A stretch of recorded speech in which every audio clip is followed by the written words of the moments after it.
नमस्कार साथियों, मैं यशपाल सिंह बघेल एक बार फिर से आपका हार्दिक स्वागत करता हूं आपके अपने YouTube चैनल एग्जाम योद्धा 2020 में। जैसा कि दोस्तों आपको पता है, हम इतिहास पढ़ रहे थे। इतिहास में दोस्तों हमने इतिहास को 3 भागों में बांटा था। भारत के इतिहास को प्रागैतिहासिक काल, आद्य ऐतिहासिक काल, ऐतिहासिक काल। दोस्तों हमने प्रागैतिहासिक काल पूरा करा दिया था। आद्य ऐतिहासिक काल में दोस्तों हमने सिंधु घाटी सभ्यता पूरा करा दिया था। इसके अलावा दोस्तों हमने सिंधु घाटी सभ्यता के बाद वैदिक सभ्यता में हमने दोस्तों पूर्व वैदिक काल को भी करा दिया था। इसके बाद दोस्तों आज बात करेंगे हम उत्तर वैदिक काल की। तो मैं ये कहना चाहूंगा, अगर दोस्तों आप हमारे चैनल पर नए आए हैं तो चैनल को सब्सक्राइब करें। इसके अलावा दोस्तों अगर आपको पुरानी वीडियो देखनी है इतिहास की तो दोस्तों लिंक हमने डिस्क्रिप्शन में दे रखी है। इसके अलावा दोस्तों हमारी ट्रिक की क्लास भी आती है, वो उन क्लास की वीडियो भी हमने लिंक जो है डिस्क्रिप्शन में डाल दिया प्ले लिस्ट में। इसके अलावा दोस्तों आज हम बात करेंगे उत्तर वैदिक काल की। तो उत्तर वैदिक काल की, जैसा दोस्तों आपको पता है, हमने क्या कराया था इससे पहले, पूर्व वैदिक काल कराया था। पूर्व वैदिक काल में दोस्तों हमने क्या बात करी थी? पूर्व वैदिक काल में दोस्तों हमने बात की थी यानी उनका राजनीतिक जीवन कैसा था, सामाजिक जीवन कैसा था, आर्थिक जीवन कैसा था और उनका जो है धार्मिक जीवन किस प्रकार का था। तो आज भी दोस्तों हम इसी प्रकार बात करेंगे कि कितना परिवर्तन आया, कितना विकास आया। क्योंकि दोस्तों इसमें क्या हुआ, उत्तर वैदिक काल में 1000 बीसी के संबंध क्या होता है, लोहे का जो है वो हो जाता है, यानी लोहे का विकास हो जाता है, यानी लोहे की खोज हो जाती है ना। कब होती है ये होती है दोस्तों लगभग 1000 बीसी में। और जब लोहे का विकास हो गया तो आप समझ ही सकते हैं कि जब लोहे का विकास हो गया तो आर्थिक विकास में बहुत ज्यादा, यानी जनजीवन में बहुत ज्यादा विकास होगा। तो चलिए दोस्तों आगे बात करते हैं। मैं जो जो बोलते जा रहा हूं दोस्तों, आप कॉपी पेन ले लें और आप उसको लिखते जाएं। इससे क्या होगा दोस्तों, आपका जो कंटेंट है वो तैयार हो जाएगा लिखित में और आप उसे कभी भी पढ़ सकते हैं एग्जाम देने से पहले। तो चलिए अगर इसमें बात करें दोस्तों तो सबसे पहले बात करेंगे दोस्तों हम इसमें लोहे की बात करें दोस्तों तो 1000 बीसी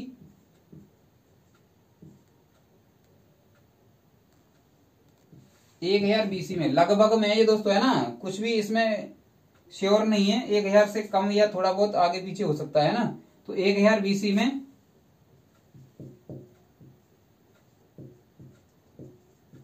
लोहे की खोज हुई।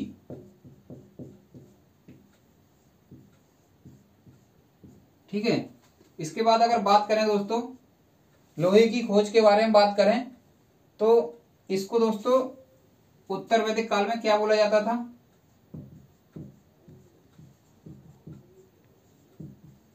उत्तर वैदिक काल में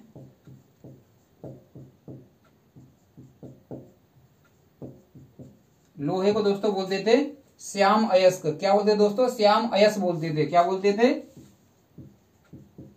श्याम अयस्क। कई बार एग्जाम में पूछा गया है ये,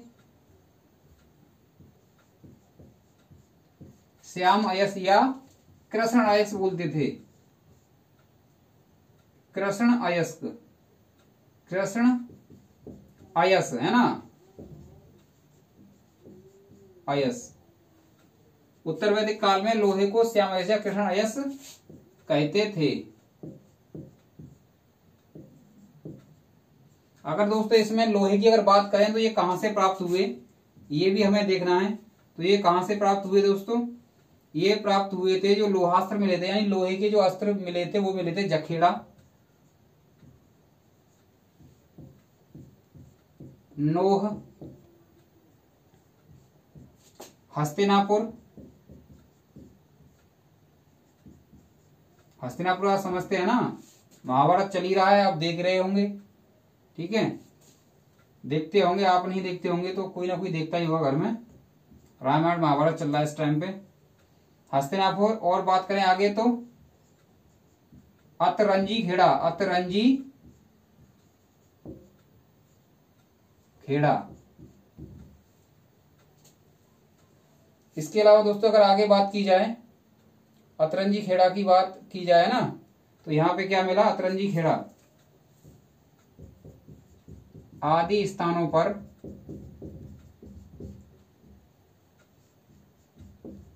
लोहास्त्र, लोहास्त्र मतलब दोस्तों लोहे के अस्त्र है ना, ये लोहास्त्र है, लोहास्त्र प्राप्त हुए।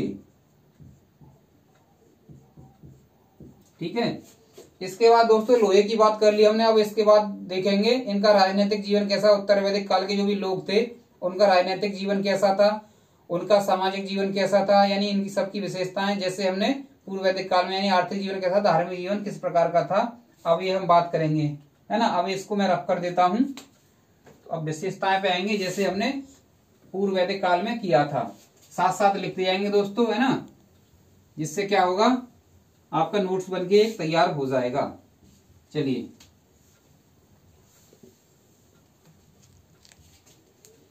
इसके बाद अगर बात करें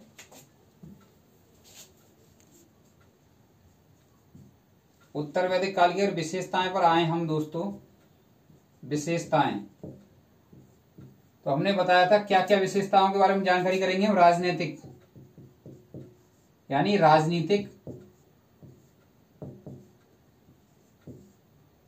सामाजिक,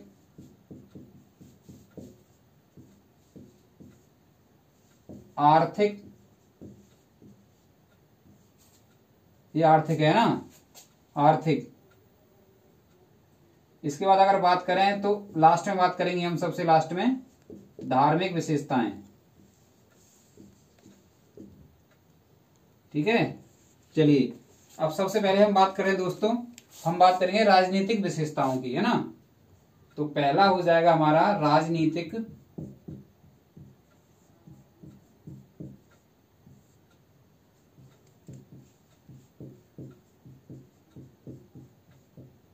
विशेषताएं। चलिए दोस्तों राजनीतिक विशेषताओं की बात कर लेते हैं। तो राजनीतिक विशेषताओं में दोस्तों हमने बताया था पूर्व वैदिक काल में, क्या बताया था कि जो लोग थे वो कैसे रहते थे, कबीले में रहते थे, है ना, कबीले की बताया था। इसमें क्या हो गया दोस्तों, जो कबीले थे उन्होंने किसका, जनपद का रूप धारण कर लिया। क्या कर लिया दोस्तों, कबीलों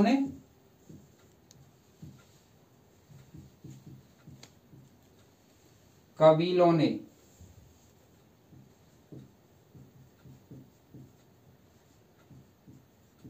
जनपद का रूप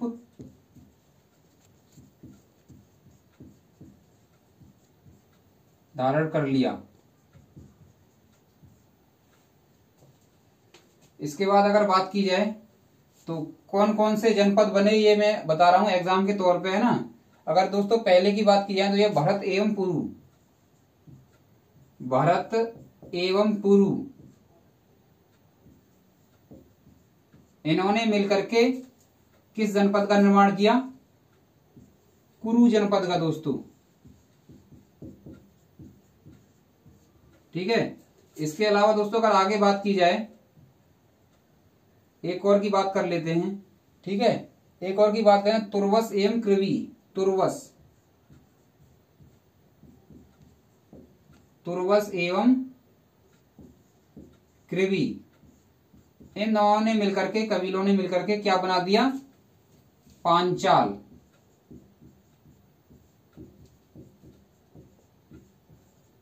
अगर मैं तुम्हें दोस्तों आगे की बात बता दूं इसमें थोड़ा सा, यानी आगे इसके बाद क्या आएगा, तो ये जो जनपद हैं दोस्तों आगे चल के बन जाएंगे महाजनपद। ठीक है, आपने पढ़ा होगा इतिहास में, नहीं पढ़ा होगा तो मैं पढ़ाऊंगा, एक एक पॉइंट क्लियर कराऊंगा। ये जनपद आगे चल के बन जाएंगे अगले लेक्चर में महाजनपद, है ना। तो महाजनपदों का उदय हो जाता है, ये बताएंगे आगे के लेक्चर में। तो फिलहाल ये इतना है ना। इसके बाद अगर आगे बात की जाए दोस्तों तो राजा का महत्व बढ़ गया इसमें, राजा का महत्व बढ़ जाता है। उत्तर वैदिक काल में क्या होता है दोस्तों, राजा का महत्व क्या है, बढ़ जाता है ना। इसके बाद अगर आगे बात की जाए, पहले तो ये था कि इसका महत्व बहुत ही कम था और जो भी थोड़ा योग्य व्यक्ति होता था, जो भी सही व्यक्ति होता था, अपने इच्छा अनुसार वो लोग क्या करते थे, राजा या मुखिया का चुनाव कर लेते थे।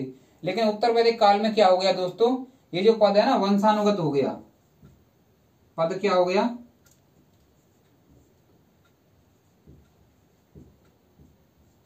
वंशानुगत हो गया।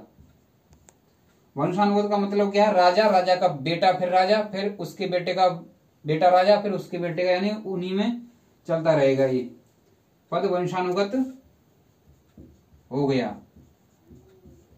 चलिए आगे अगर दोस्तों बात करें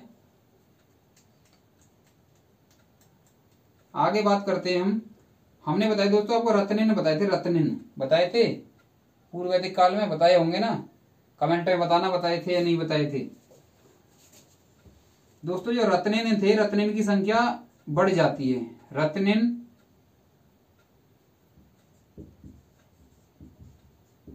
की संख्या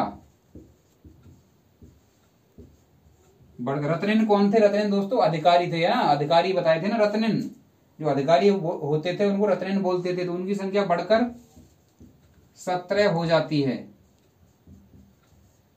राजा की जिम्मेदारियां बढ़ गई, राजा का प्रभाव बढ़ गया, तो अधिकारी भी ज्यादा रखेगा ना वो।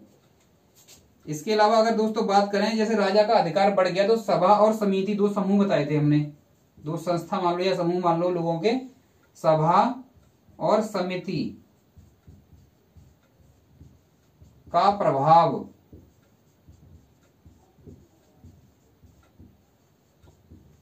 कम हो गया। पूर्व वैदिक काल में दोस्तों मैंने क्या बताया था, जो सभा और समिति थी वो क्या करती थी, अपने स्तर पर ही न्याय कर देती थी, है ना, अपने स्तर पर ही क्या कर देती थी, न्याय कर देती थी। चलिए पसीना बहुत आ रहा है दोस्तों, क्या किया जाए। इसके अलावा इसको रफ कर देता हूं मैं, है ना, रफ कर देता हूं, आप थोड़ा स्क्रीनशॉट ले सकते हैं, उतार भी सकते हैं ना, वैसे तो साथ साथ उतार रहे होंगे आप, ऐसी मैं आशा करता हूं।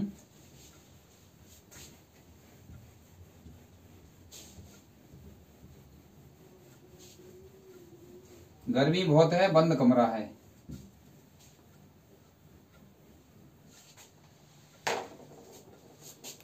चलिए दोस्तों आगे अगर बात की जाए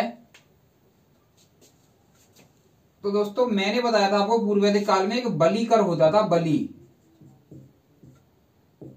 कर के बारे में दोस्तों मैंने बताया था आपको, है ना, बलि कर बताया था मैंने। बलि कर क्या था, अपनी इच्छा अनुसार दिया जाने वाला कर था पूर्व वैदिक काल में, लेकिन यहां पर क्या कर दिया, जो बलि कर था उसको अनिवार्य कर दिया। ये कर है, ये बलि वली नहीं है जो बलि देते हैं बकरे वगैरह की या किसी पशु की, वो वाली बलि नहीं है, ये कर है, टैक्स है ना। तो अगर बात की जाए तो ये इसको अनिवार्य कर दिया गया, अनिवार्य कर दिया गया। समझ में आ ही गया होगा, लेख है ना, तो राइटिंग थोड़ा ऐसे ही है, ज्यादा ठीक नहीं है, अनिवार्य कर दिया गया।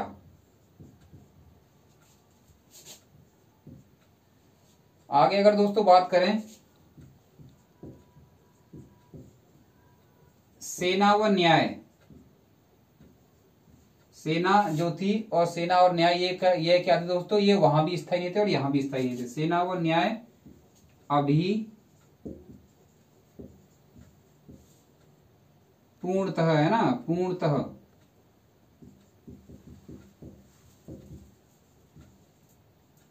स्थायी नहीं थे। ये हो गया आपका राजनीतिक विशेषताएं। इसके बाद दोस्तों हम बात करेंगे सामाजिक विशेषताओं की। तो दूसरे नंबर पर आप डाल सकते हैं, डालिए सामाजिक विशेषताएं, सामाजिक जीवन की विशेषताएं।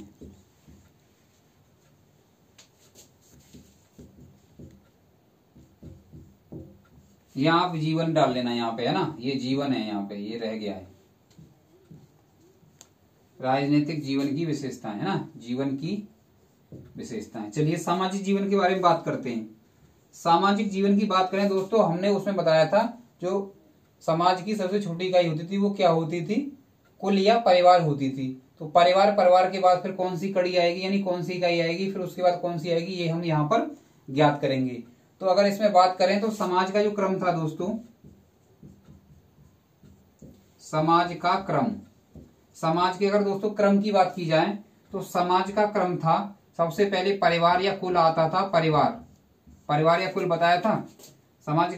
इसके बाद क्या होता था दोस्तों, परिवार के की अगर बात की जाए तो इसके बाद होता था दोस्तों ग्राम,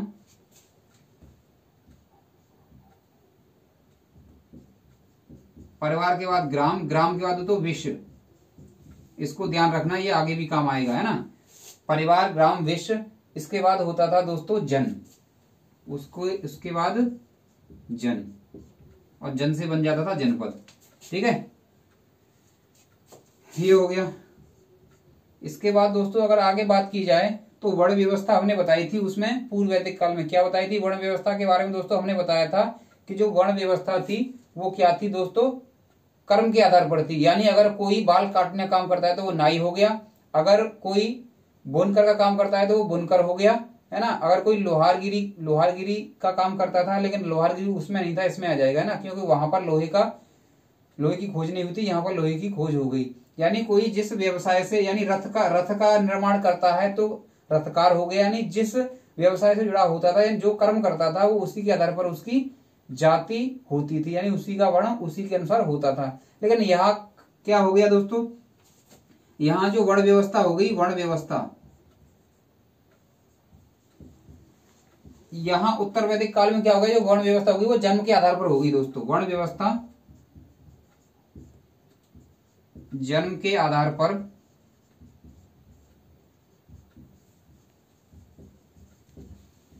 हो जाती है।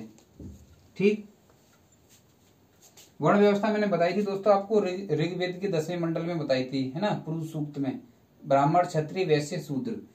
तो वर्ण दोबारा लिख दे रहा हूं एक बार फिर से। ब्राह्मण होते थे, ब्राह्मण के परिवार में जन्म लिया तो ब्राह्मण हो गए। ठीक है, ब्राह्मण को श्रेष्ठ माना जाता था। ठीक है, मैं बताऊंगा, लेकिन अभी इनमें थोड़ा झगड़ा भी हुआ था ब्राह्मण और क्षत्रियों में। ब्राह्मण थे, ब्राह्मण के बाद क्षत्रिय, क्षत्रिय के बाद वैश्य, इसके बाद शूद्र। ये क्रम था दोस्तों आपका। इसके अलावा अगर बात की जाए दोस्तों, ये एक जो समय था ये संघर्ष का समय था। क्या था दोस्तों, ये एक संघर्ष का समय था। यहाँ पे ब्राह्मण और क्षत्रिय क्या कर रहे थे, आपस में संघर्ष कर रहे थे कि मैं श्रेष्ठ हूं, मैं श्रेष्ठ हूं। ठीक है, इसके बाद बात करें दोस्तों गोत्र की, तो गोत्र का सबसे पहले उल्लेख जो मिलता है दोस्तों ऋग्वेदिक इसमें ही मिलता है, यानी उत्तर वैदिक काल में ही मिलता है। गोत्र की बात करें तो दोस्तों गोत्र उसे बोलते थे जैसे जिसके पास सबसे ज्यादा गाय धन होता था। क्या होता था, गोधन होता था, है ना। जिसके पास सबसे ज्यादा गाय धन यानी गोधन होता था वो एक गोत्र बन जाए। मान लो किसी के पास 100 गोधन है तो वो एक गोत्र का हो गया, और दूसरे के पास भी 100 गाय हैं यानी 100 गोधन है तो वो क्या हो गया, वो उसी गोत्र का हो जाता था। इस प्रकार वहां से गोत्र शब्द की उत्पत्ति होती है। तो गोत्र से मतलब क्या होता है, गोधन, गोधन एकत्र करना या एकत्र होना, जिनके पास भी होता था, है ना, एकत्र होना।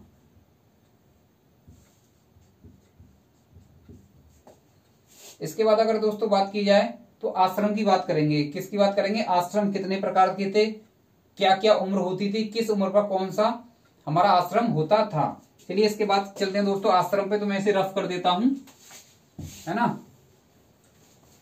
अगर दोस्तों ये आपको लेक्चर पसंद आ रहा है, ये वीडियो पसंद आ रहा है, तो आप इसे शेयर जरूर करें और इसे लाइक करके जाएं दोस्तों। आपका जो लाइक है वो हमें मोटिवेशन देता है और अच्छी तरह से पढ़ाने के लिए।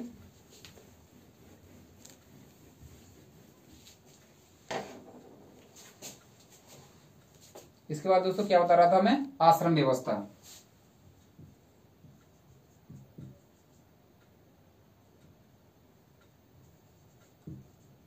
आश्रम व्यवस्था, ठीक। आश्रम व्यवस्था की बात करें दोस्तों तो 4 प्रकार के आश्रम होते थे। कितने प्रकार के, 4 प्रकार के। आश्रम व्यवस्था की शुरुआत कहां हुई थी, उत्तर वैदिक काल में ही हुई थी। तो 4 प्रकार के आश्रम बताए गए हैं। पहला है आपका ब्रह्मचर्य, ये ब्रह्मचर्य है दोस्तों। इसकी अगर उम्र की बात की जाए तो जन्म से 25 वर्ष तक क्या रहता था, ब्रह्मचर्य रहता। इसमें हम ज्ञान की प्राप्ति करते थे, है ना। दूसरा अगर बात की जाए, दूसरा आश्रम होता था गृहस्थ आश्रम।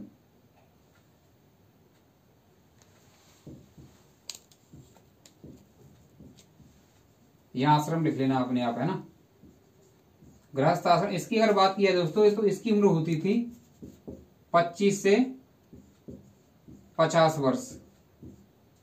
इसमें क्या होता था, आपने ज्ञान प्राप्त कर लिया, अब क्या है, आप अपने बच्चों को ज्ञानार्जन कराएंगे, यानी उनको ज्ञान देंगे, उनको शिक्षा देंगे। इसके बाद आगे क्या होता था, ब्रह्मचर्य हो गया, गृहस्थ हो गया। इसके बाद आता था दोस्तों वानप्रस्थ। कौन सा था, वानप्रस्थ।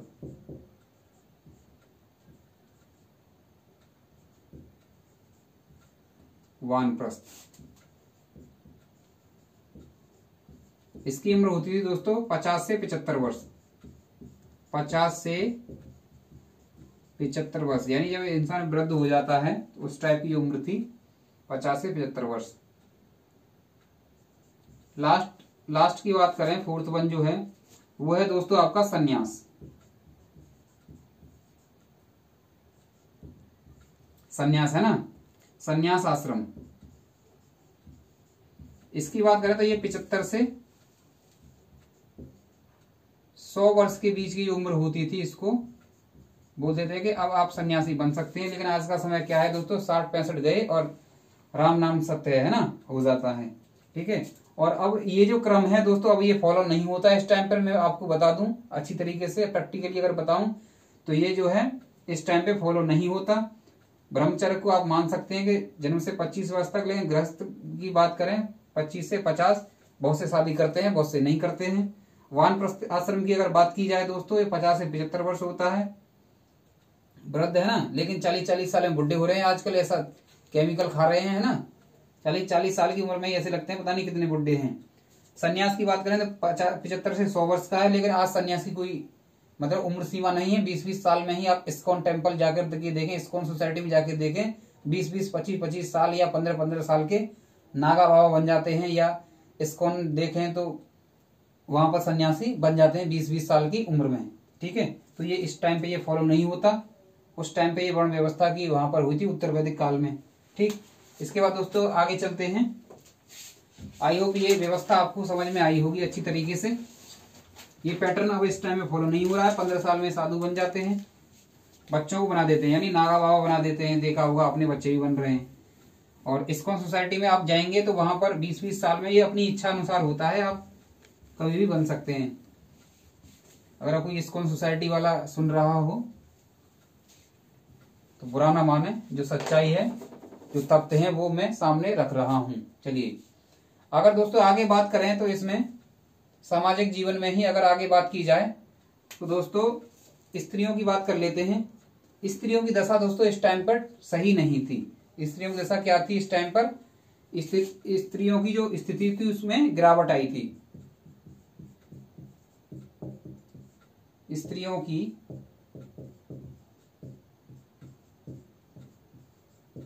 स्थिति में गिरावट आई, यानी जो मान सम्मान दिया जा रहा था पूर्व वैदिक काल में उस टाइप का मान सम्मान नहीं दिया जा रहा था। इसमें पर्दा प्रथा आ गई थी। क्या आ गई थी दोस्तों,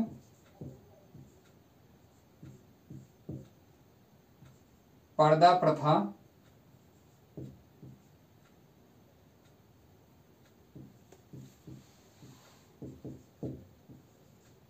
पर्दा प्रथा इसमें प्रारंभ हो गई।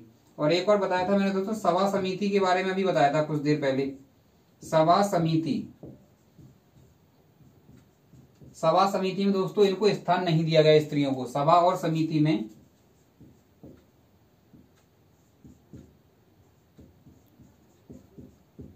स्त्रियों को स्थान नहीं दिया जाता था। ठीक है, इसके बाद दोस्तों अगर आगे बात की जाए तो विदुषी महिलाओं की बात करते हैं। विदुषी महिला जैसे हमने पूर्व वैदिक काल में बताई थी, उसी प्रकार विदुषी महिलाओं की बात कर लेते हैं।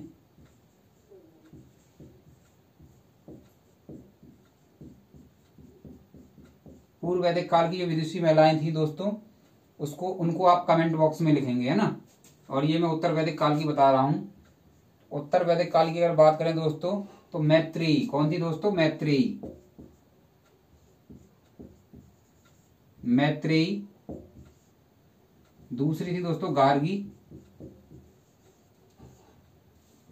तीसरी थी कात्यायनी। ये विदुषी महिलाएं थी उस टाइम की। ये कई बार एग्जाम में पूछा गया है, इंपोर्टेंट है बहुत ज्यादा। ठीक है, आप इसे ध्यान रखेंगे। इसके बाद दोस्तों अगर आगे बात की जाए तो दास प्रथा के बारे में हम बात कर लेते हैं। यानी उस टाइम पे क्या था दोस्तों, दास प्रथा भी थी।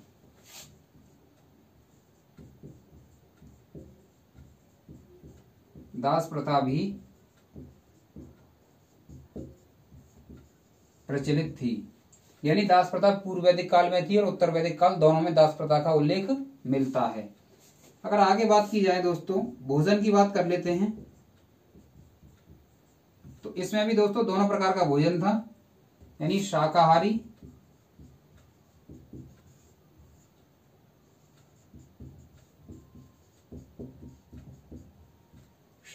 और मांसाहारी दोनों प्रकार का भोजन इसमें था। अगर आगे दोस्तों बात की जाए, विवाह की बात कर लेते हैं ना, विवाह का प्रचलन किस प्रकार का था, तो मैं इसे रफ कर देता हूं, आप स्क्रीनशॉट लेना चाहें ले सकते हैं। चलिए विवाह की बात करते हैं।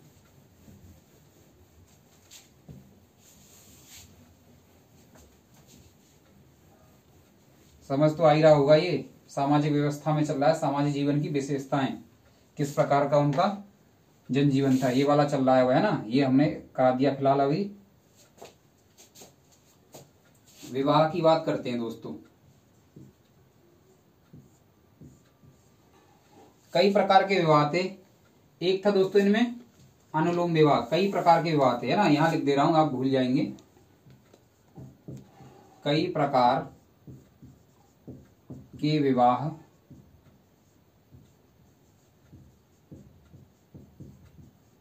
प्रचलित थे। इनमें से ही दोस्तों एक विवाह था अनुलोम विवाह। अनुलोम विवाह था दोस्तों एक, है ना, एक तो अनुलोम विवाह था, एक था इसका ही उल्टा था प्रतिलोम विवाह। प्रतिलोम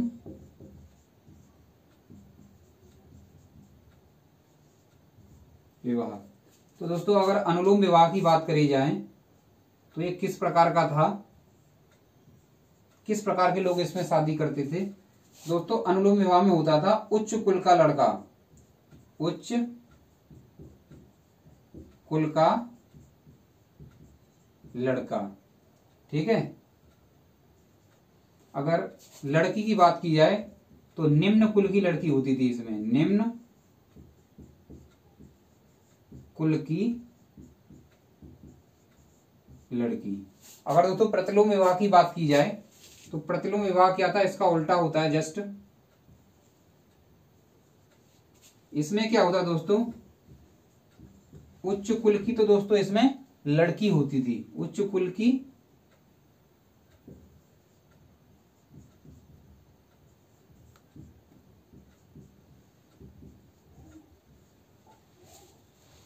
और निम्न कुल का लड़का।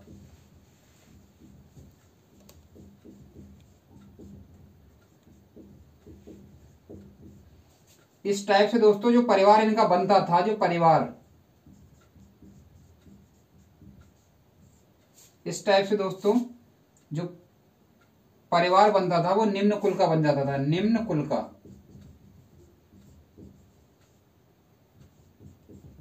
ठीक है।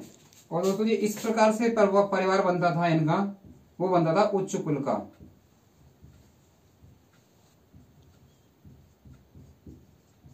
मेरा कहने का मतलब ये है दोस्तों, अगर उच्च कुल का लड़का है तो परिवार कैसा बनेगा, उच्च कुल का, यानी पिता पे डिपेंड करता था, यानी लड़के पे डिपेंड करता था। अगर उच्च प्रतिलोम में बात करते हैं तो यहाँ पे निम्न कुल का लड़का है तो परिवार कैसा बनता था दोस्तों, दोनों को मिला करके निम्न कुल का परिवार बनता था, है ना।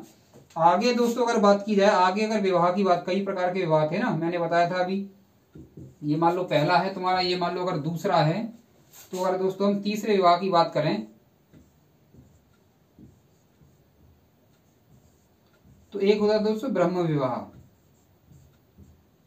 ब्रह्म विवाह, है ना।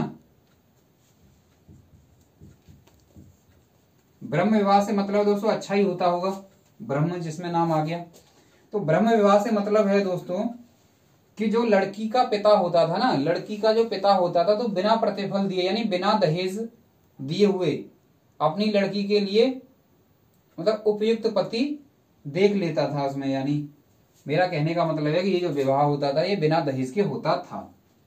आगे अगर बात की जाए चौथे विवाह की बात करते हैं तो एक होता दोस्तों देव विवाह। लिखना चाहें तो लिख सकते हैं, ज्यादा इंपॉर्टेंट नहीं है इसीलिए इसमें ज्यादा डिटेल में नहीं जा रहा। देव विवाह,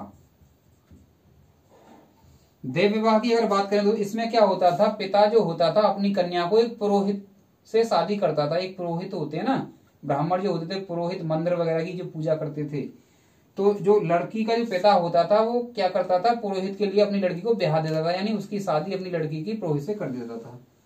आगे अगर बात की जाए, इसके बाद एक होता गंधर्व विवाह। गंधर्व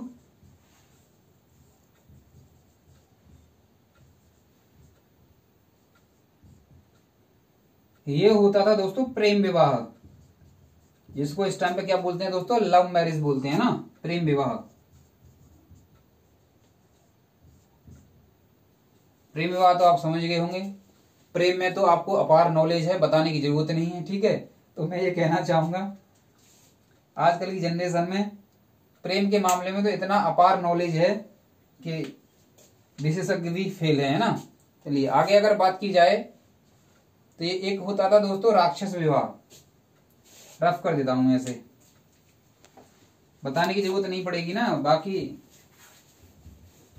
विवाह के नाम से तो वैसे भी खुश हो जाते हैं ना, नौकरी वोकरी लगा लो, उसके बाद करना जबरदस्त तरीके से, और मुझे भी बुलाना, ठीक है। नंबर आपको मेरा मिल ही जाएगा, होगा ही ज्यादा से ज्यादा लोगों के पास तो पहले से ही होगा। चलिए आगे है दोस्तों, कितना 3 हो गया, 4 हो गया था, 4 हो गया था शायद, 5, जो भी हो नंबर डाल लेना है ना, अगर 5 हो गया छठा छठा डाल लेना, ध्यान नहीं रहा मुझे, रफ कर दिया मैंने। चलिए राक्षस विवाह,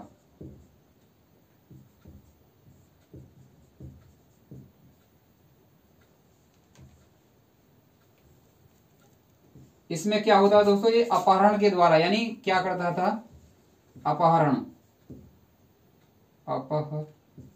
अपहरण के द्वारा, यानी लड़की को अपहरण कर लिया, उसके बाद उससे शादी कर ली, ये हो गया आपका राक्षस विवाह। साथ में अगर विवाह की बात करें, ये होता था तो पैशाच विवाह, पैशाच या पिशाच विवाह भी बोलते हैं, पिशाच भी एक राक्षस ही होता है।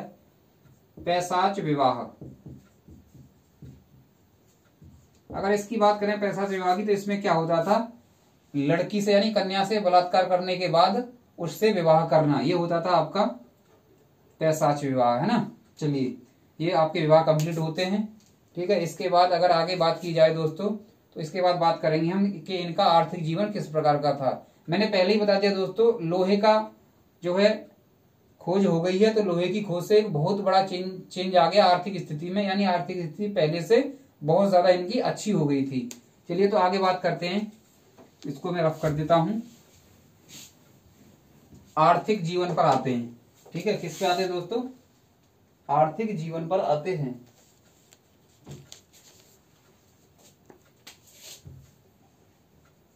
तीसरा है आपका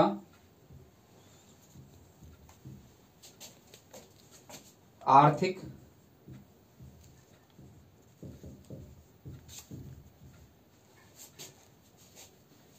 जीवन की विशेषताएं,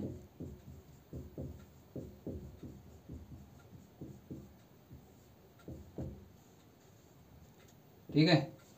चलिए आर्थिक जीवन के बारे में बात करें दोस्तों, तो इनका प्रमुख व्यवसाय जो था, प्रमुख व्यवसाय,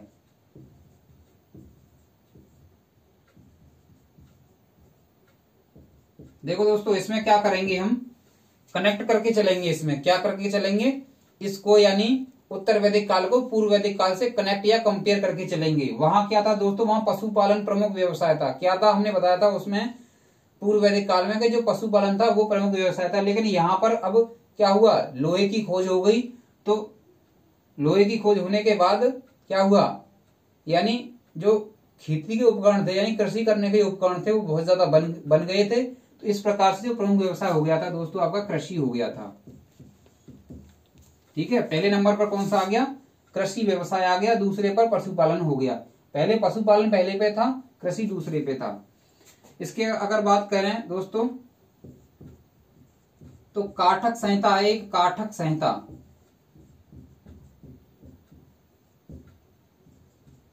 काठक संहिता में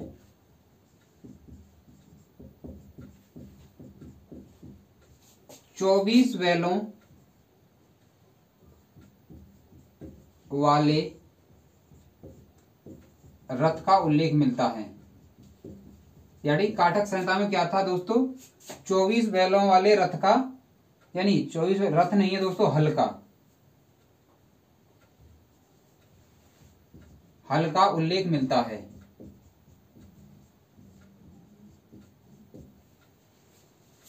हल भी बहुत तगड़ा होगा दोस्तों, 24 बैल अगर लगा दिए जाएं तो आप समझ सकते हैं कि कितना हो गया है ना। इसके बाद मैंने अभी दोस्तों आपको बताया दूसरा प्रमुख व्यवसाय क्या था। दूसरा प्रमुख व्यवसाय ये था दोस्तों आपका पशुपालन।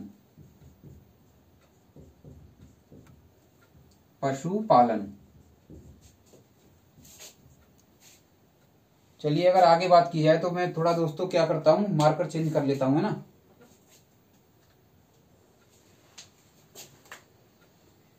पशुपालन हो गया। इसके बाद अगर आगे बात की जाए तो दोस्तों जो व्यापार था ना, पहले क्या बताया था मैंने, पहले बताया था, कनेक्ट करके चलेंगे, मैंने पहले बता दिया आपको पूर्व वैदिक काल से इसको उत्तर वैदिक काल कनेक्ट करके चलेंगे। मैंने दोस्तों उसमें बताया था आपको कि जो व्यापार होता था वो आंतरिक व्यापार होता था, लेकिन यहाँ पर क्या हो गया, मैंने बताया था आर्थिक स्थिति अच्छी हो गई थी तो व्यापार दोस्तों विदेशों से भी होने लगा।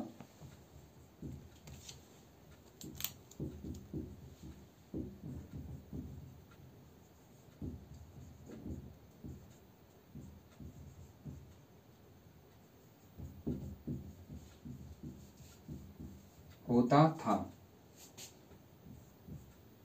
चलिए अगर आगे बात की जाए दोस्तों, आगे बात करते हैं तो ये हो गया। इसके अलावा ये मैंने आपको बता ही दिया कि बहुत ज्यादा मतलब उन्नति हो गई, यानी आर्थिक विकास, यानी कृषि में जैसे जैसे विकास हुआ था तो इससे क्या हुआ, उद्योग पर भी भारी प्रभाव पड़ा। उद्योग पर क्या हुआ दोस्तों, भारी प्रभाव पड़ा, यानी आर्थिक स्थिति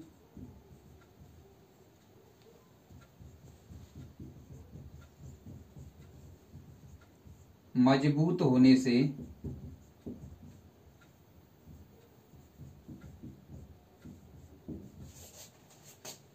उद्योगों पर क्या हुआ दोस्तों, उद्योगों का विकास हुआ, है ना।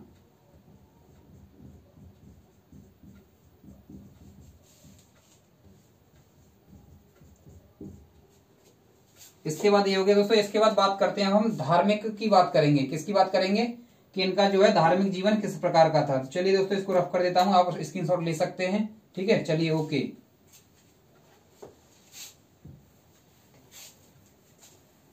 दोस्तों ये अगर आपको लेक्चर हमारा पसंद आ रहा हो तो इसको दोस्तों लाइक करें, वीडियो को शेयर करें, है ना।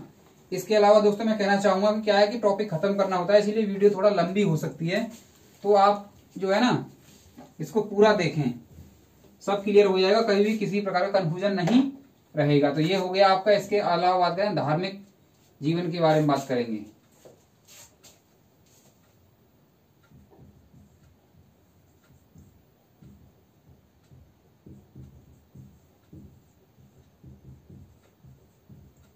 धार्मिक जीवन की विशेषताएं।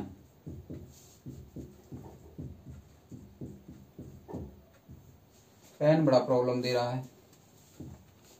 इसके बाद दोस्तों धार्मिक जीवन की विशेषताएं, तो इसमें बात करते हैं। चलिए देवताओं के बारे में बात करेंगे, सीधी सी बात है, ठीक है। इसमें क्या था दोस्तों, यज्ञ और यज्ञ और जो कर्मकांड होते थे उनका महत्व बढ़ गया। यज्ञ एवं कर्म कांडों का महत्व बढ़ गया।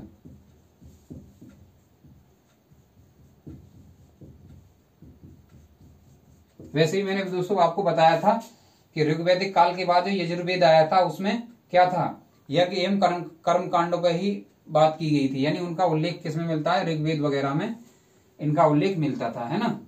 और मैंने ये भी बताया था आपको कि जो पूर्व वैदिक काल है वो ऋग्वेद पर आधारित है, बाकी ये तीनों जो वेद हैं उनका उल्लेख उनका जो उल्लेख है वो किसमें है, उत्तर वैदिक काल में है। यानी जो भी उत्तर वैदिक काल में है वो किसके अनुसार है, तीनों जो बाकी वेद बचे हैं, ऋग्वेद, यजुर्वेद और अथर्ववेद।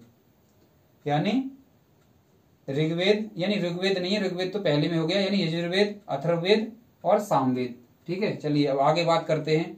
आगे अगर बात की जाए दोस्तों तो संघर्ष हो रहा था धार्मिक जीवन के बारे में अगर बात बताऊं तो संघर्ष मैंने पहले ही बता दिया, ब्राह्मणों में, क्षत्रियों में हो रहा था। किसको लेकर के? श्रेष्ठता को लेकर के। ठीक है। अगर आगे बात की जाए दोस्तों प्रमुख देवता, प्रमुख देवता, प्रमुख देवता की अगर बात करें, प्रमुख देवता क्या थे? तो प्रमुख देवता थे दोस्तों आपके प्रजापति। प्रजापति थे, जिनको क्या कहते थे? सृजन का देवता भी बोलते थे। किसका देवता? सृजन का देवता, यानी सृजन के देवता, है ना। चलिए आगे अगर बात की जाए दोस्तों तो और भी देवी देवताओं की बात कर लेते हैं। विष्णु की बात कर लेते हैं। विष्णु, तो ये थे दोस्तों आपके पोषण के देवता, है ना। पोषण देवता बोलते थे ना, पोषण या रक्षक देवता।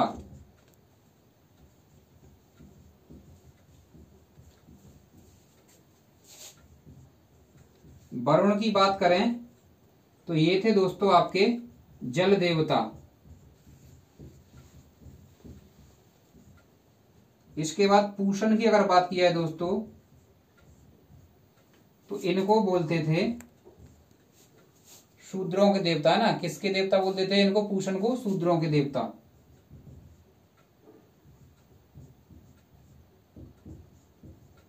शूद्रों के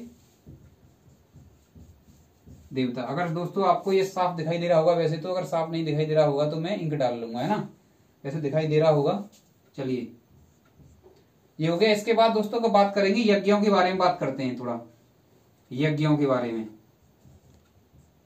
क्योंकि यज्ञ और कर्मकांड पर आधारित है ये उत्तर वैदिक काल जो है आपका। तो यज्ञ की बात कर लेते हैं दोस्तों। प्रमुख रूप से यज्ञ हुए थे इनमें पहला है दोस्तों इनमें आपका राजसूय यज्ञ, राजसूय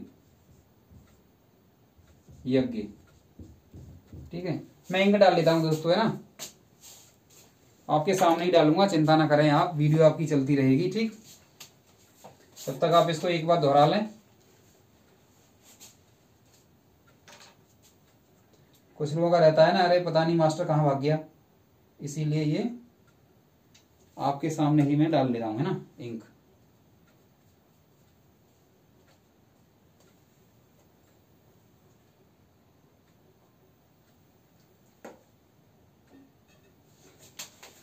चलिए राजसूय यज्ञ। राजसूय यज्ञ में क्या होता था ये हम बात करेंगे। तो ये दोस्तों अगर बात की जाए राजसूय यज्ञ की तो ये किसके लिए होता था? राजा की प्रतिष्ठा के लिए। किसके लिए? राजा की प्रतिष्ठा के लिए।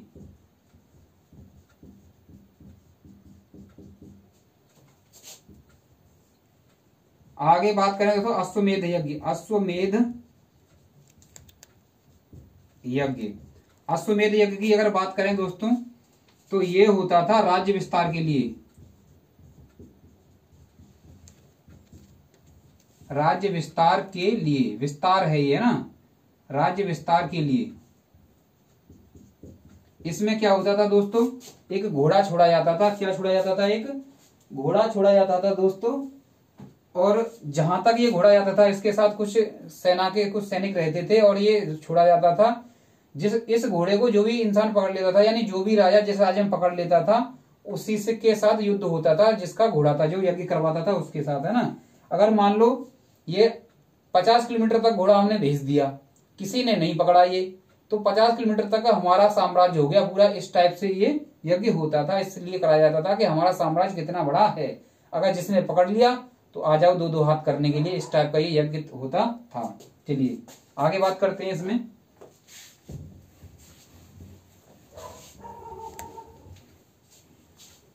इसके बाद बात करेंगे दोस्तों, इसके बाद है हमारा आगे है वाजपेय यज्ञ। वाजपेय तीसरा है वाजपेय।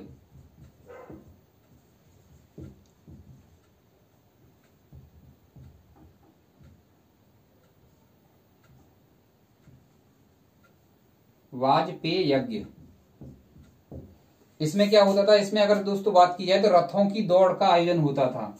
किसका आयोजन होता था? रथों की दौड़।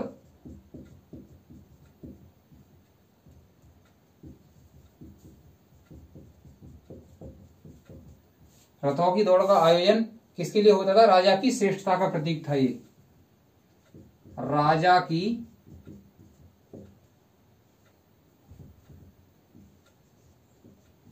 श्रेष्ठता का प्रतीक।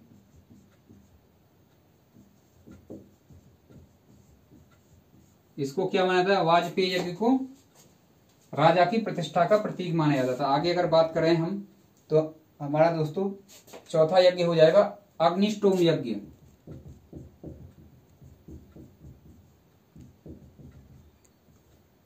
अग्निष्टोम यज्ञ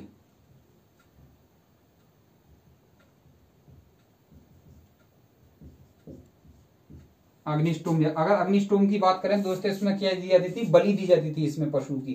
ठीक है, इसमें क्या दिया जाता था? जो अग्नि देवता थे,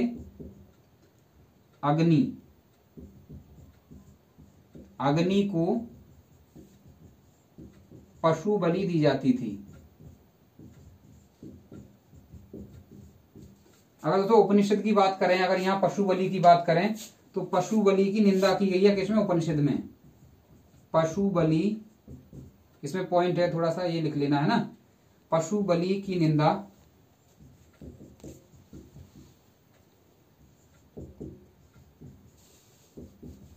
उपनिषदों में की गई, यानी निंदा की गई है कि ये बलि वगैरह नहीं देनी चाहिए। इसके बाद दोस्तों एक टॉपिक और रह गया, उसको भी अभी मैं करा देता हूँ, वीडियो थोड़ा लंबी हो जाएगी, 2 मिनट और, है ना। नदी के बारे में और रह गया कि नदियों का प्राचीन नाम क्या था, आधुनिक नाम क्या है, यानी कौन कौन सी नदियां थी। ये आपका कंप्लीट होता है। यहाँ पर नदियों की और बात कर लेते हैं, जो वैदिक काल में नदियां थी उनकी बात कर लेते हैं ना।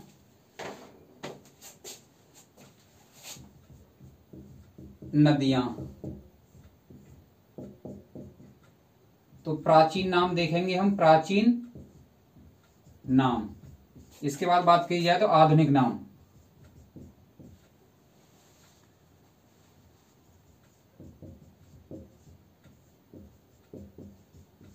चलिए आधुनिक नाम की बात कर लेते हैं। तो प्राचीन नाम की अगर बात की जाए, सबसे पहले वितस्ता की बात कर लेते हैं। वितस्ता की बात करें दोस्तों तो इसका जो आधुनिक नाम है वो है झेलम। ठीक है, इसके बाद परुष्णी। परुष्णी की बात की जाए तो ये है दोस्तों रावी नदी। कौन सी नदी? रावी। ठीक है, आगे अगर दोस्तों बात की जाए तो सतुद्री। सतुद्री कौन सी दोस्तों? शतुद्री। सतुद्री नदी की बात की जाए, इसको बोलते हैं दोस्तों सतलज। क्या बोलते हैं इसको? सतलज। अगर आगे बात की जाए दोस्तों, सतुद्री के बाद आते हैं अस्किनी। क्या आती है? कौन सी है? अस्किनी। अस्किनी की बात करें दोस्तों तो ये है दोस्तों, अस्किनी है चिनाब नदी। कौन सी है? चिनाब। चिनाब है ना। इसके बाद बात करें दोस्तों सदानीरा। सदानीरा वो नदी होती है दोस्तों जिसमें पूरे साल पानी रहता है, वर्ष भर, है ना। तो सदानीरा की बात करें तो ये है दोस्तों आपकी सदानीरा गंडक। कौन सी है दोस्तों? गंडक। इसके बाद दोस्तों अगर आगे बात की जाए तो आगे है कुभा। ये काबुल नदी, इसका नाम है काबुल नदी। इसके अलावा अगर आगे हम देखें विपाशा, वो फिल्मों वाली विपाशा मत समझ लेना। ठीक है, विपाशा की बात करें तो ये है दोस्तों व्यास नदी। कुबा हो गया ना काबुल, इसके बाद व्यास। अगर लास्ट में देखें तो आपकी सरस्वती बचती है एक।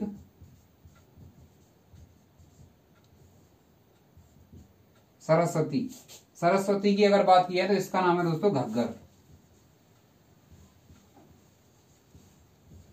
ठीक, दोबारा आप अपने आप खुद देख लेना, स्क्रीनशॉट लेना और इसे हर ग्रुप में डाल देना जो भी आपके पास हो। इसी के साथ मैं कहना चाहूंगा, वीडियो बहुत लंबी हुई है दोस्तों, आप इसे धैर्यपूर्वक देखते रहें, देखें, है ना, और इसे शेयर करें। काफी मेहनत लगती है दोस्तों। इसके बाद मैं कहना चाहूंगा अगर आप आज हमारे चैनल पर नए आए हैं तो चैनल को सब्सक्राइब करें। इसके अलावा मैं ये कहना चाहूंगा, इससे पहले की जो भी वीडियो है दोस्तों, उनकी लिंक मैंने डिस्क्रिप्शन में दे दिया, प्लेलिस्ट में जाकर के आप सारी वीडियो 1 बाय 1 देख सकते हैं। इसके अलावा मैं बताना चाहूंगा, हमारी ट्रिक की क्लास भी आती है, तो ट्रिक की जितनी भी क्लास हैं, जितनी भी वीडियो हैं, उसकी लिंक दोस्तों हमने डिस्क्रिप्शन में डाल दी है, वहां जाकर के आप प्ले लिस्ट में जाकर के वो देख सकते हैं। इसी के अलावा मैं कहूंगा, इसके अलावा कि आप स्वस्थ रहें, मस्त रहें। धन्यवाद।